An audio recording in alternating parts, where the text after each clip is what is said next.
People have been asking me to pause for a while, and you can't pause in these moments. Like, these moments are the times that you have to keep telling the stories.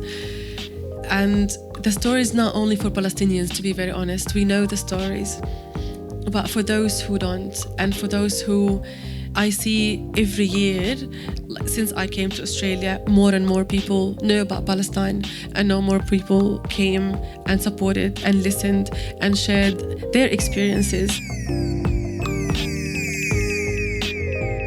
Tēnā koutou, tēnā koutou, tēnā koutou katoa. My name is Maria Birch-Morunga, and I am the host of Colourbox Studio Creative Conversations. Very happy to be here. As a manuhiri, as a visitor on these lands, it's really important for me to acknowledge that the Arts Centre Melbourne sits on a site that has been a gathering place for song, storytelling and community for First Nations people for millennia. On behalf of Colourbox Studio, I acknowledge the traditional custodians of the lands, the Wurundjeri Woiwurrung and the Boonwurrung people of the Kulin Nation. I pay my respects to the Kaumatua, the elders, past and present. This land always was and always will be Aboriginal land.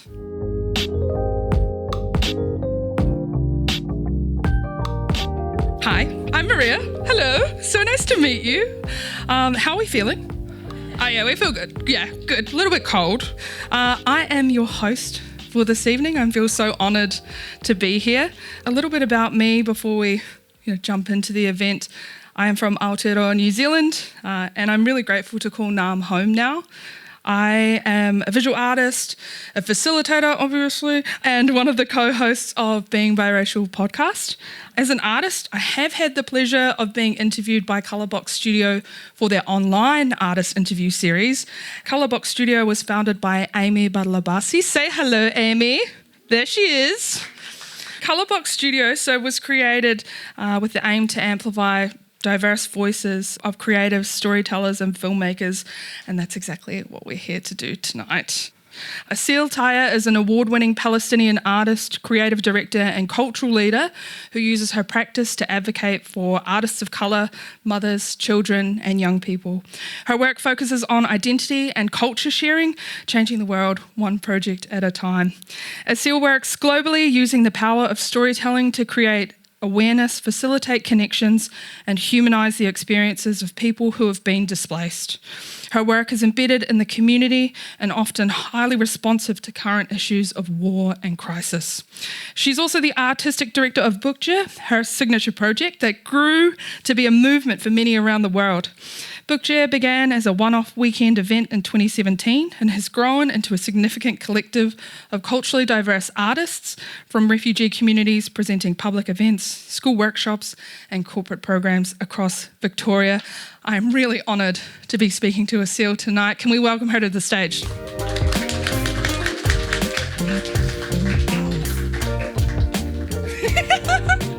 The big step. I'm tall enough to get up it. You mean I'm short? Is that what you're saying? How are you doing tonight, Aseel? I'm good. You look so cosy. Yeah, it's so cold outside. I needed to come from down south that it wasn't, so, freezing. Got to be wrapped up. Yeah, good on you. So your bio that I just read is so impressive and your breadth of work is really, really impressive. I want to ask you about the event that Bookje held over the weekend, Dama. And so that is the Arabic word that is used at the end of a meal. It means may the feast always be there forever. And the event was described as an intergenerational community engagement, which I love so much. So I want to ask you, how important is community and collaboration in your creative practice? They are in my creative practice, I think. I think like Daima was, an example for how I live, but making it like 200 times bigger. Like instead of having me and my family in the space and the way we cook, the way we take care of our food, the way we save, whatever we have, the way we don't need more, like eat more that when we need and don't buy more than what our bodies and our house need, but also the way we cook the traditional meals at home and not just kind of rush to kind of make this fast food in our everyday.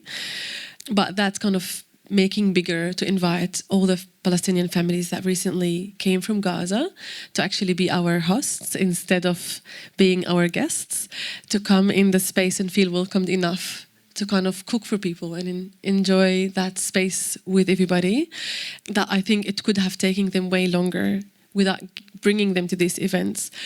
And those who have been here for a while, like myself, and those who were born here and the owners of this land and all in between them, to enjoy a meal together. So like, how can we, bring food to connect us, but also tell the stories behind it? So people didn't necessarily speak Arabic, and others, like people came from Gaza, didn't really speak English, but that event, and some of the people here were there too, it was such a home, and I think that's what Bookjay has been working on, and that's basically my practice, is trying to, when I feel displaced, I wanted to make home for me.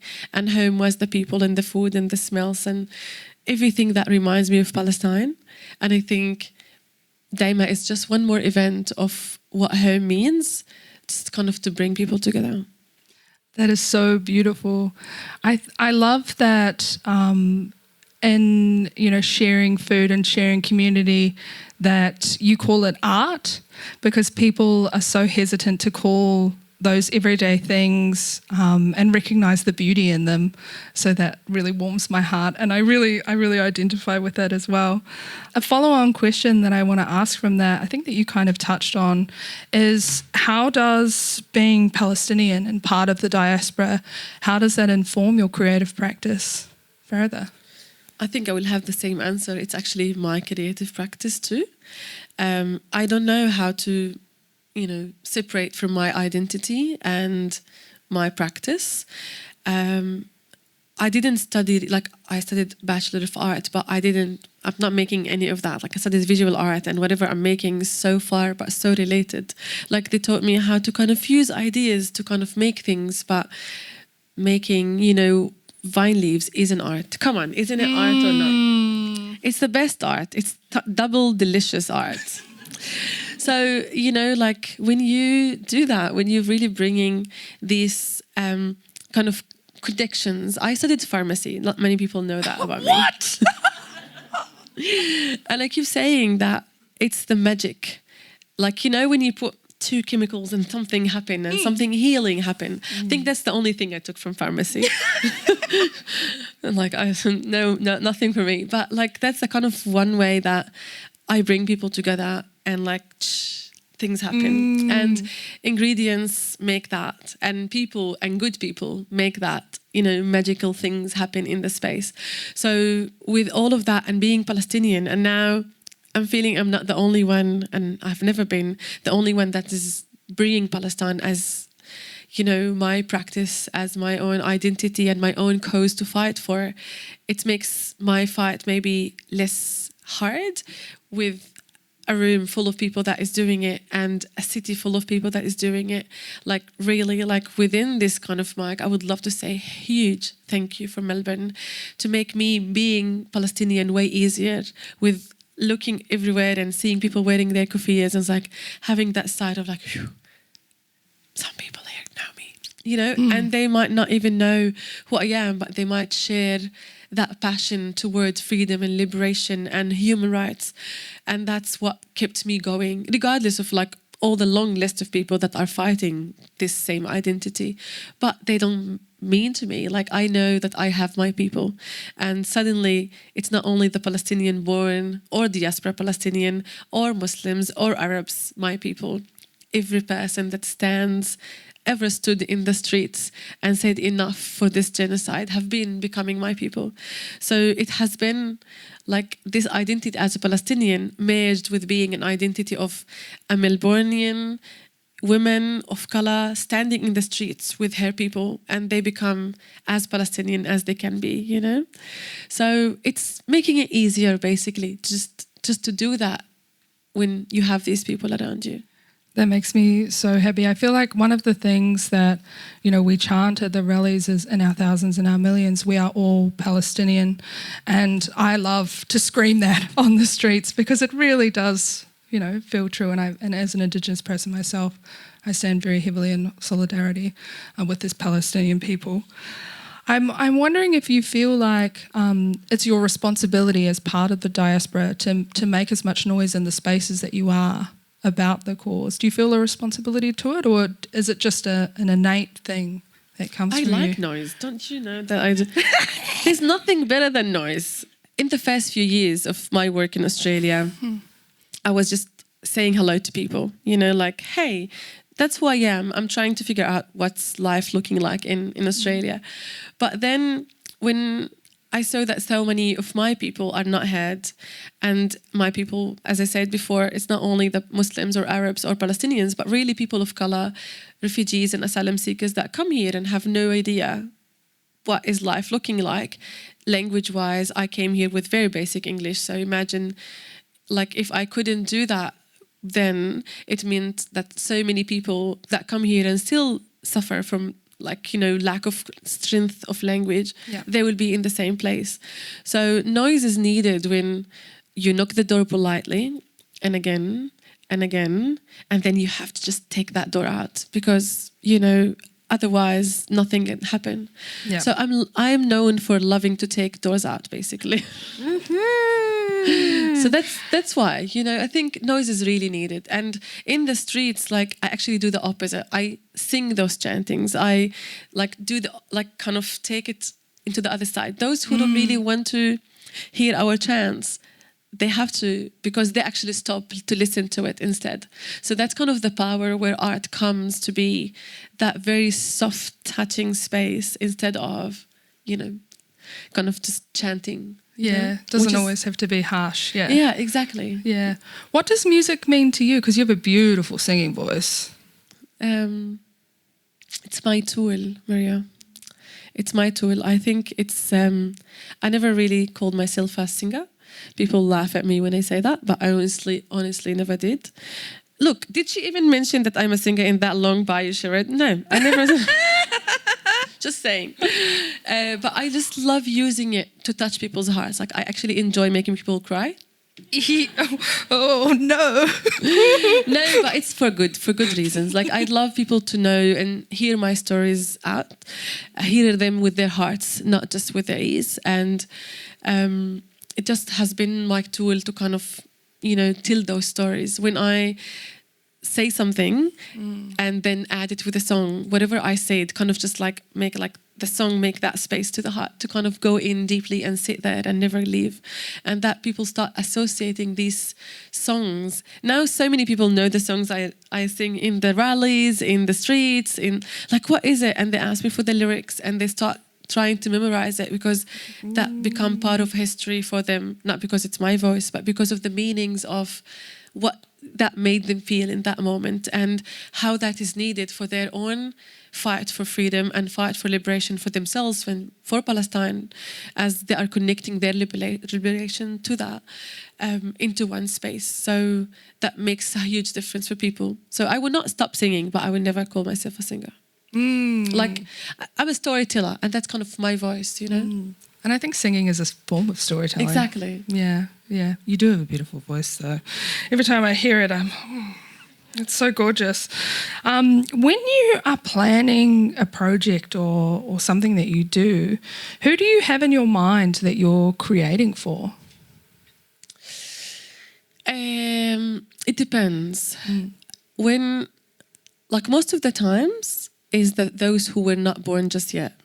It's those who have to know more, and I'm always scared that they will not be able to, there will not be enough stories to tell, or those who are telling the stories are not there anymore. So I keep telling the stories, so some like seeds, so someone else can, keep growing them and keep adding to them and memorizing them to share. Sometimes for my little one that insists to speak in English, even if she's great fluent in Arabic. And but it's easier, but no. So at home, if she doesn't speak in Arabic, we don't even give attention to that. It's very harsh. You're parents. Sorry, busy. What was that? But that what helped her kind of keep true to her identity and who she is. But I try to make all of that and all the other children, I've talking about like Te Roa and like Guy, my friend, who have been working with me on this, I have been learning like, Maori language, morena, and like tekete, like all these kind of beautiful words, and trying, even if it's not my language to do, but I really care that so many children that are born in Australia really talk these kind of languages and fluently kind of speaking their own language. So it's basically the children. Yeah. But in so many ways as well is the mothers, is those sisters and mothers and grandmothers and the wise women around us that work tirelessly to keep truth to their identities, their culture, to their own, true identities and struggles, and no one really tells their struggles. So it's a space for them to come together. It's a space for them to connect and gather. And all in between them, those they raise, those they share with, those who are around them. I just feel like both children and mums are my focus of work, but everybody else as well. A few things. So a Māori whakatauki is he kākano aho, which means I am a seed. And essentially it's talking about how the actions that you do in the present impact the future generations. So yeah, I'm feeling a lot of feelings about what you're saying. That's why I keep touching my pounamu, because it's very, very special, and I feel a lot of connection with what you're saying through my culture as well, which really delights me. But the other thing I was going to say, there's a reason why we call it the mother tongue, right? Because women are the key to everything. They have the children, they keep everything alive, they keep the household moving, they keep the gathering spaces moving. And you are one of those women who does that. I think it's beautiful. Thank you. And to call it art as well, it's exactly what it is. That's what I would say. Yep. Yeah. I am talking about seeds. One of the things that I learned while I was doing research on you, which I did so much research on you, it's kind of creepy, but it's all in good faith, guys. You are one of the people who made the giant fabric watermelon that's at the Free Palestine rallies. Guys, have you seen it? Has anybody seen it? Yeah. It delights me every time I see it. It makes me so happy. And I understand how precious the watermelon symbolism is to Palestinian resistance. But I want to ask you, what was the decision to make it so giant? What's the problem with it being giant? No, I love it so much. I just want to know why. No, not really. I think both the flag, people have been carrying the flags for a while. I made the flag, big flag people carry. And then I made it with the mums, talking about mums, I made it with the mums at my daughter's school. And we made it half of the size, and they're like, no, not big enough. So I had to increase it, to double it. And then I've started seeing people carrying watermelon things around, which as a Palestinian I've always knew the story of the watermelons in Palestine, but I was like, but if we really want to have it, let's have it big. And I started on a paper, 3x3, 4x4, how big can the street fit? Yeah. So it's basically, if we made it even a meter more, it could be harder to carry. But that's kind of how big the street can, hold when we are marching. And that's because they need to be seen, you know. The first one I did, which is now in Sydney, there's two of them. If you are not happy with one, there's two. The first one I made in Sydney, which we had the first few marches we had in the streets in Flinders and so on, it was made with children. So the mums in the school made the actual watermelon, and the children filled the seeds and drew on the seeds. So that's kind of to bring the mums, talking about the mums and the children, to bring the mums and the children into one space, to kind of share it. And the seeds kept coming. So every time we hosted a Let's Talk About Palestine, space, more children add to it, and we added more of these seeds. We haven't added more since it went to Sydney. So it's oh my God, there's lots of seeds coming every weekend, but there's no watermelon. So we had to do another one with a ceasefire now to kind of to have a statement. And for people who never really see it, because it's always you have to look from, only birds know what is written on that, and that watermelon, and me. No, but it has this kind of ceasefire now, when the war just went over and over, and we didn't expect it to go this way. So we had to kind of make that statement. And then I was like, not enough. Let's make the kufiyya. Like the kufiyya was also like a big giant kufiyya that I think people now like wearing the kufiyyas, but like to see it as a statement of like, it's here to stay, you know, like it's here and it's big and it's loud and you have to see it. So for people that don't know, like as a visual artist originally, it took me 10 years to make another visual art piece. So like I, did installations, I did so many different things as theatre, but I didn't really had that chance to do this in galleries or whatever. And as a street person, not really, like, as like as someone that really loves to be in the street and I'm more interested into theatre that is in the middle of the street than theatre in a small box. So like for me, that was kind of, do I make an exhibition small in a gallery, or do I make the art to come out so people see it? And that's kind of where was the decision of like, do I do a small exhibition or that? And of course, the watermelon won. So Maria asked me about it 9 months after, and I'm so proud of it. I really love it. You should be. It's gorgeous. And I think the background behind it, like that it's a conversation and that it's an ongoing kind of piece, is beautiful. A lot of your work seems to be in conversation with the community, which a lot of people don't do. It's more of a transactional situation, but the conversation aspect of your work is so, so beautiful. And you almost got me to cry. But sorry, Maria. I want to talk about Bukje because that means something very special, the word itself, but also the collective. So can you tell us what the word means and also what the collective and the essence of that is to you? Bukje is a word in Arabic, and I think it's also in different other languages in the Middle East that I know now. And it means the sack of belonging. So it's that sack that people carry when they have to leave. And for me, like I made it because in 1948, before this crazy other like genocide just started, I made that work kind of to tell the stories of those who have been forced to leave in 1948.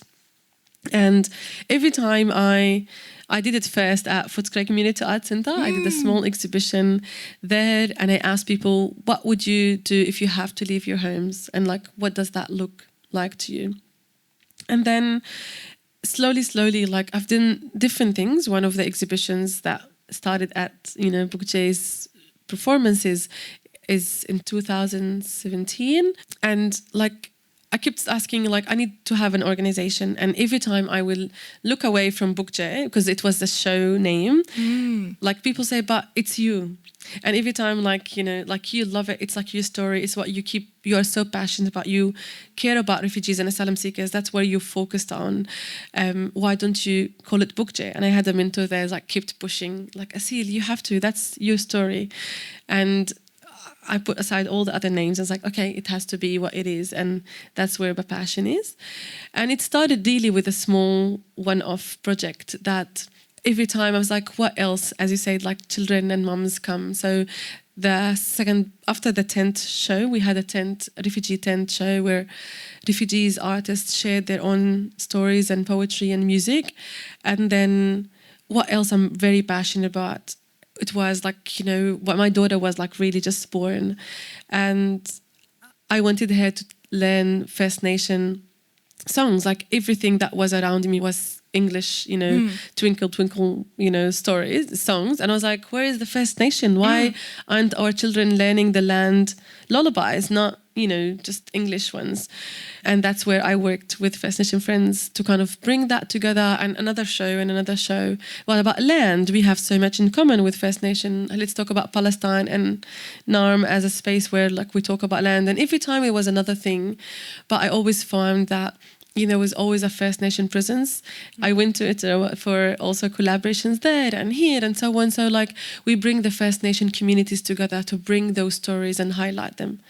And I think that's like, since I came into Melbourne, like 10 years, I feel like every specific small project, food or land or culture or children, was coming slowly within the last 10 years, you know. And it feels like one of the kind of common threads through your work, aside from food and land and stuff like that, is the way that you give space or create space for others to tell their story as well. Is that something that's really important to you? I'm curious.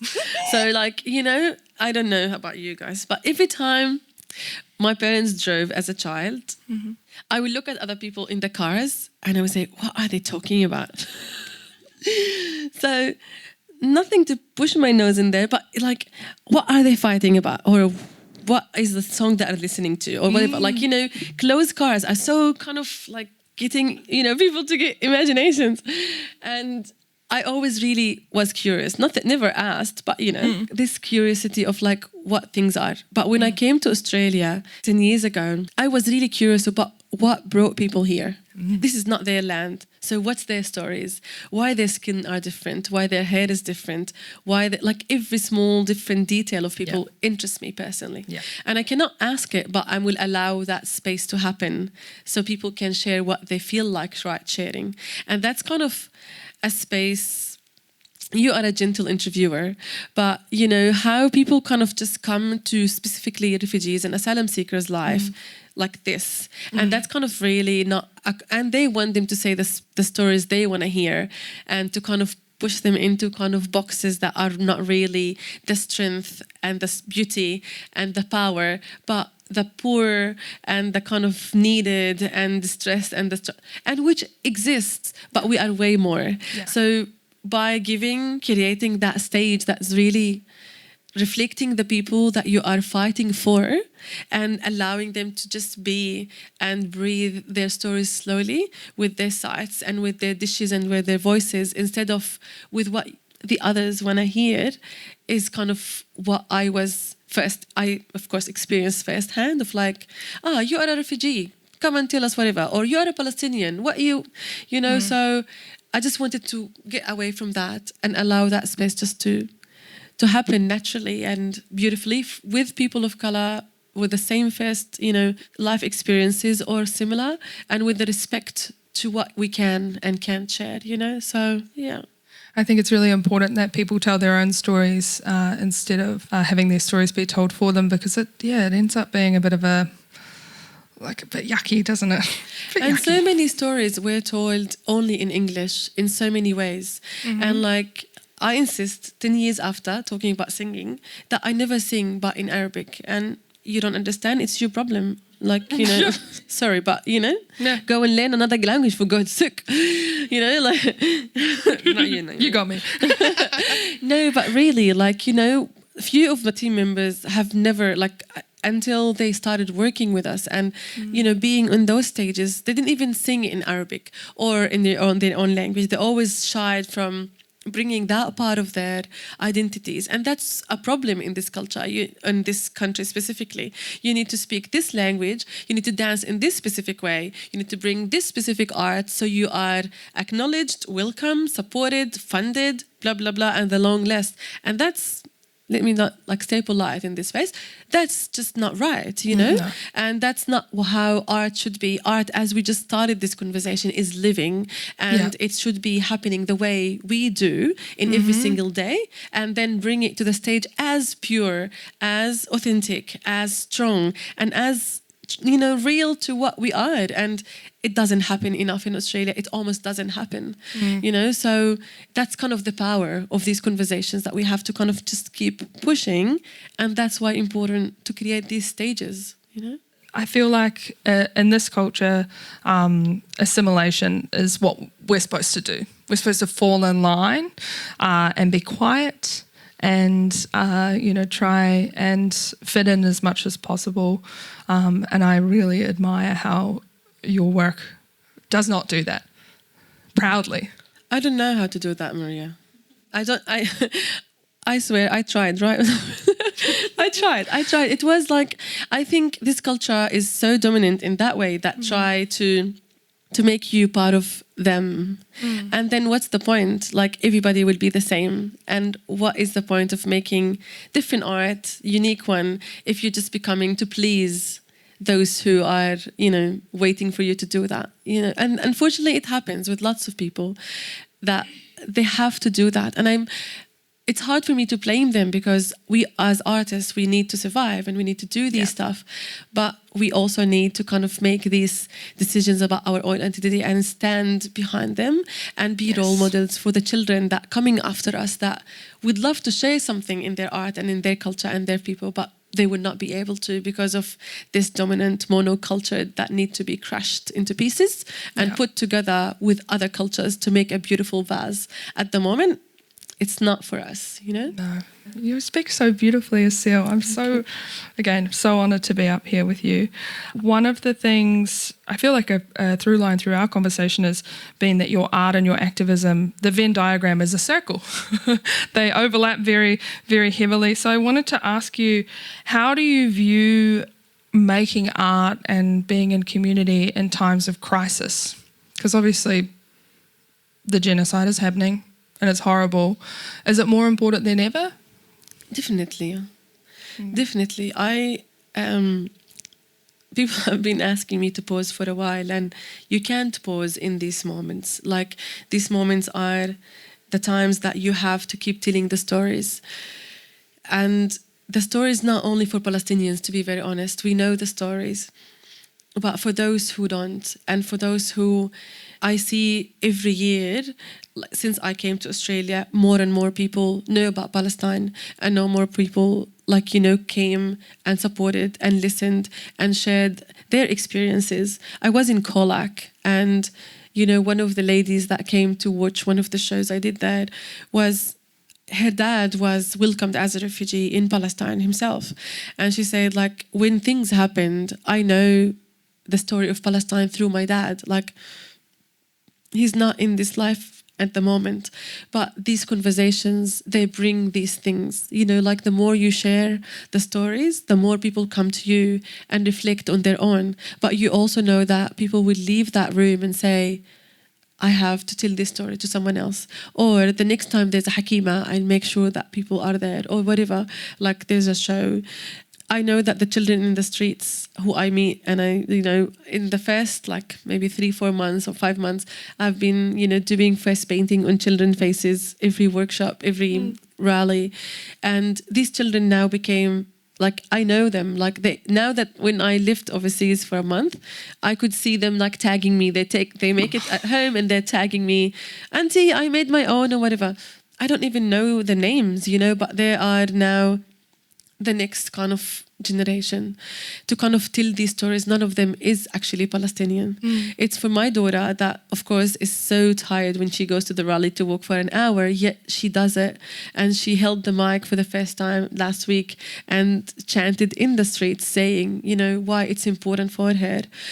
It's everybody in the streets that really believe that liberation should happen and genocide should stop and occupation should have finished 70-something years ago, or even maybe before, when the colonization happened in Palestine and in every different places. And we all need to unite, not only for Palestine at the moment, for what's happening in Sudan, in Congo, in Yemen, in which country doesn't suffer at the moment in our lands.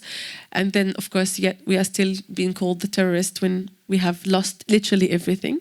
So it's kind of a space where I feel at least that, I wish I could be everywhere. I would people, of course, have been asking me to be in different rallies and different stands, but of course, one body cannot be everywhere. But I just feel sorry and sad, and I cry when my body cannot really be in different places in the same weekend to kind of support this cause, and people in Geelong and people in Gippsland and people in Pleasanton.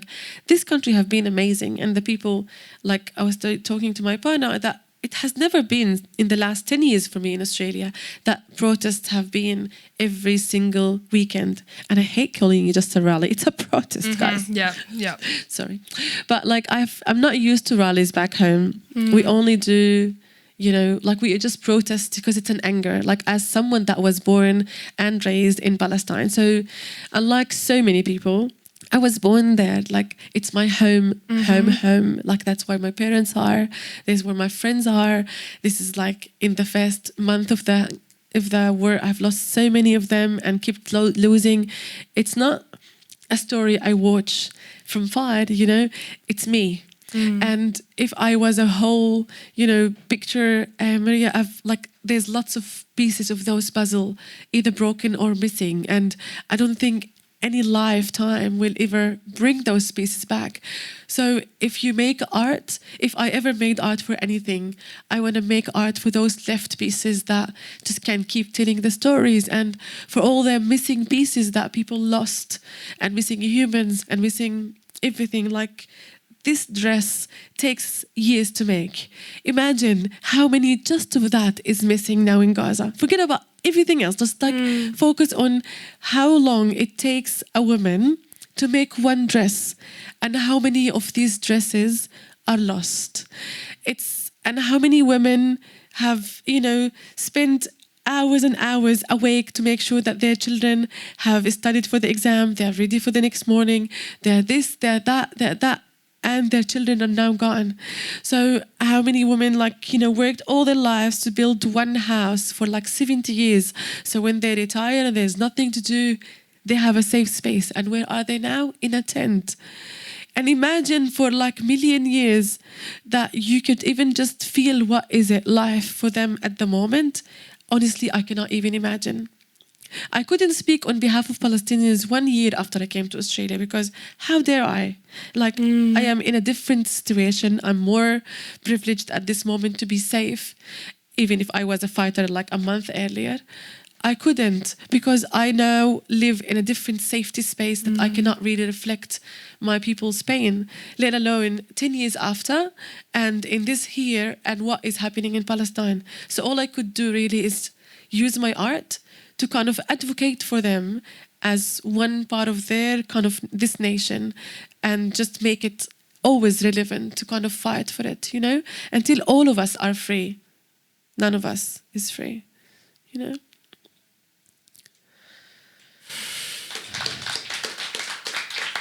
Thank you. Thank you. That was so beautiful. Thank you. Thank you for sharing that with us. You have got me. You got me.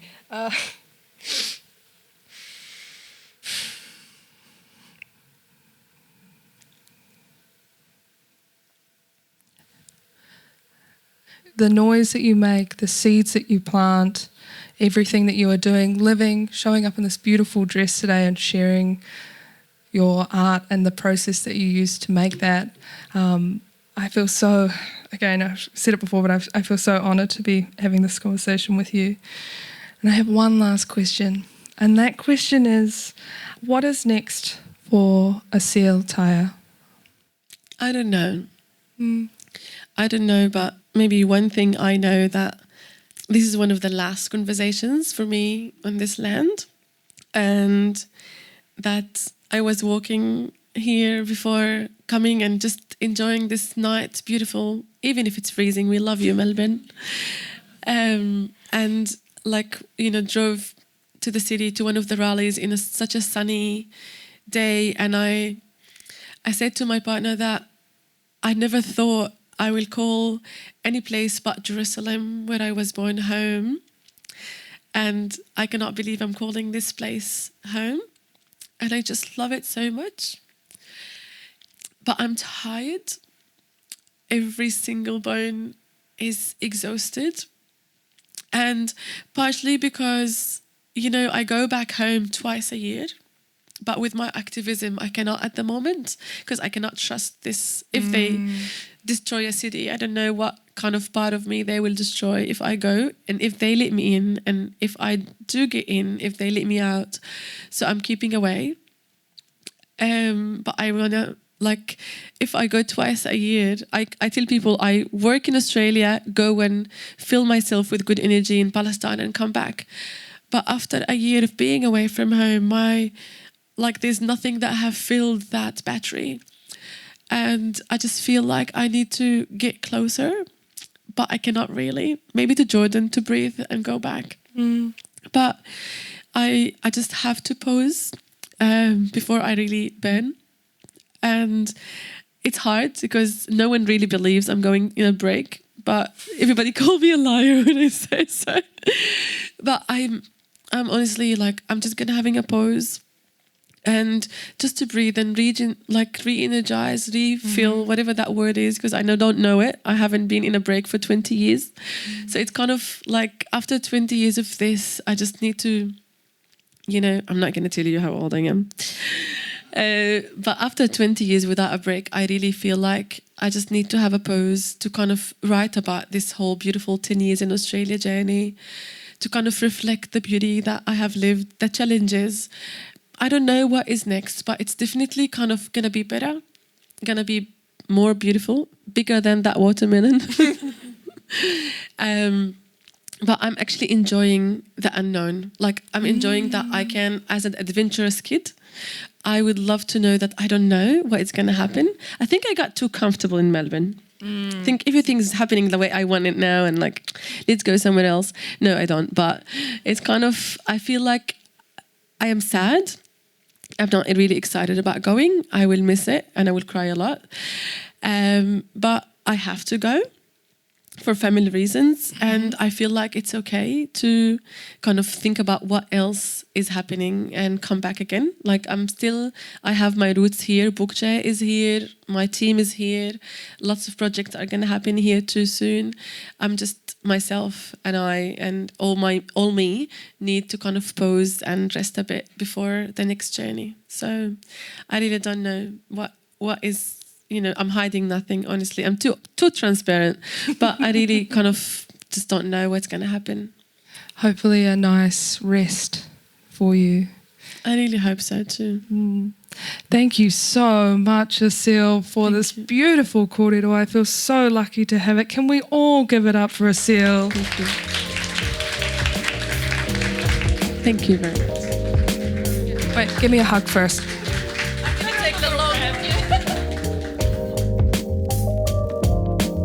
Thank you all for coming along today. Thank you so much to Aseel Tayah. Thank you to Colourbox Studio for letting me hold the mic. This episode was recorded at the channel with the support of Centre Melbourne's Play program.